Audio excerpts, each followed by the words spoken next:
തമിഴ്നാട് രാഷ്ട്രീയത്തിൽ ദളപതി വിജയുഗം ആരംഭിച്ചതിന് തൊട്ടു പിന്നാലെ സോഷ്യൽ മീഡിയയിൽ ഇപ്പോൾ സജീവ ചർച്ചയാകുന്നത് നടി തൃഷ കൃഷ്ണയുടെ രാഷ്ട്രീയ പ്രവേശനത്തെക്കുറിച്ചുള്ള അഭ്യൂഹങ്ങൾക്കാണ്. മുഖ്യമന്ത്രിയായി വിജയ് സത്യപ്രതിജ്ഞ ചെയ്യുന്ന തൊട്ടു പിന്നാലെ താരം പങ്കുവച്ച ഇൻസ്റ്റഗ്രാം സ്റ്റോറിയാണ് ഇപ്പോൾ ചർച്ചകൾക്ക് തുടക്കമിട്ടിരിക്കുന്നത്. ലവ് ഈസ് ഓൾവേസ് ലൗഡർ എന്ന തൃഷയുടെ സന്ദേശം വിജയുടെ രാഷ്ട്രീയ വിജയത്തോടുള്ള വൈകാരികമായ പ്രതികരണമായാണ് ആരാധകർ വിലയിരുത്തുന്നത്.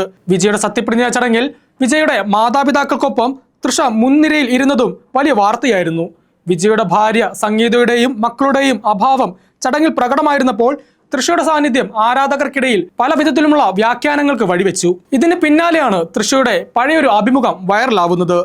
തനിക്ക് ഭാവിയിൽ മുഖ്യമന്ത്രിയാകാൻ ആഗ്രഹമുണ്ടെന്ന് ഒരു അഭിമുഖത്തിൽ തൃഷ തുറന്നു പറഞ്ഞിരുന്നു. താരത്തിന്റെ ഈ പഴയ അഭിമുഖവും ഇപ്പോഴത്തെ രാഷ്ട്രീയ സാഹചര്യവും ചേർത്ത് വായിക്കുകയാണ് ആരാധകർ. 2 മണ്ഡലങ്ങളിൽ നിന്നും വമ്പിച്ച ഭൂരിപക്ഷത്തോടെ വിജയിച്ചാണ് മുഖ്യമന്ത്രി സ്ഥാനത്തേക്ക് വിജയ് എത്തിയത്. നിയമസഭയുടെ ചട്ടപ്രകാരം ഒരു മണ്ഡലം അദ്ദേഹത്തിന് രാജിവെക്കേണ്ടി വരും. വിജയ് ഒഴിയുന്ന ഈ മണ്ഡലത്തിൽ തൃഷയെ മത്സരിപ്പിച്ചുകൊണ്ട് അവരെ രാഷ്ട്രീയത്തിലേക്ക് കൈപ്പിടിച്ചുയർത്തുമോ എന്നാണ് രാഷ്ട്രീയ നിരീക്ഷകരും ആരാധകരും ഉറ്റുനോക്കുന്നത്. വിജയ് നയിക്കുന്ന തമിഴക വെട്രി ഘടകത്തിലൂടെ തൃഷ MLA ആയി സഭയിലെത്തുമെന്ന വാർത്തകൾക്ക് സോഷ്യൽ മീഡിയയിൽ വലിയ പിന്തുണയാണ് ലഭിക്കുന്നത്. ഔദ്യോഗികമായ സ്ഥിരീകരണങ്ങളൊന്നുമില്ലെങ്കിലും സിനിമയിലെ ഈ ഹിറ്റ് ജോഡികൾ രാഷ്ട്രീയത്തിലും ഒന്നിക്കുമെന്ന ആകാംക്ഷയിലാണ് തമിഴ് സിനിമാ ലോകം.